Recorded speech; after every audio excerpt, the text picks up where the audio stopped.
যখন মায় আমার গভীর জঙ্গলে পৌঁছে গেলেন, চিত্রকূট পর্বতে ছিল বাল্মীকি মুনি। সে ধ্যানে জানতে পারলেন যে জগৎলক্ষ্মী সীতা মা বনের মাঝে এসে একাকিনী রোধন করছে। তাই আজ যোগ মন্ত্র বলে সীতা দেবীর সর্বকে এসে বলেছে, ও মা,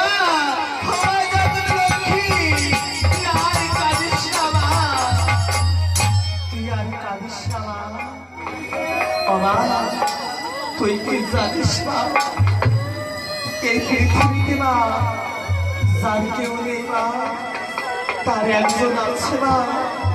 ও মা, এই পৃথিবীতে যার কেউ নেই মা, তার একজন আছে মা।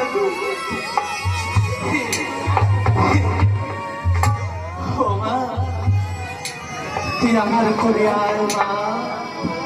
কিন্তু জগৎলক্ষ্মী আমাকে বলছে, কে কে তুমি? সরে যাও আমার সম্মুখ থেকে, নয়তো তোমাকে আমি নারী সাবেক করতে বাধ্য হব। বাল্মীকি বলে আমারও বলছিল, মা তুই আমাকে এমন ভাবে গালি দিচ্ছিস কেন মা? ও মা, তুই আমাকে সে লঙ্কা না বলে ভাবছিস না মা? একদিন ওই লঙ্কারে দশানো আমার মতন একজন এই সাধুর বীর ধরে এই বন থেকে তোকে নিয়ে গিয়েছিল মা। তুই আমার সে লঙ্কার রাবণ ভাবছিস না মা? মা, আমি লঙ্কার রাবণ নয় মা, আমি যে বাল্মীকি বলি।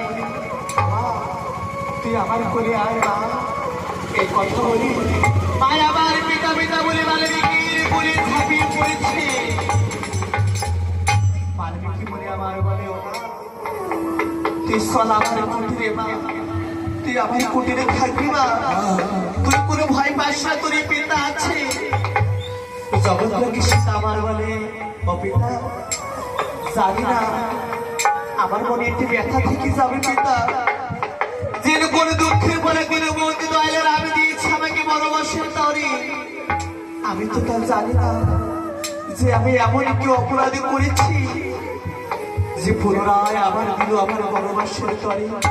পিতা, কোন বনবাসীর কোন কেউ কুটির আশ্রয় হয় না পিতা। পিতা, আমি তোমার সঙ্গে যেতে পারবো না। বাল্মীকি মুনি বলে, আমার বেশ মা, তোর আমার কুটিরে যেতে হবে না।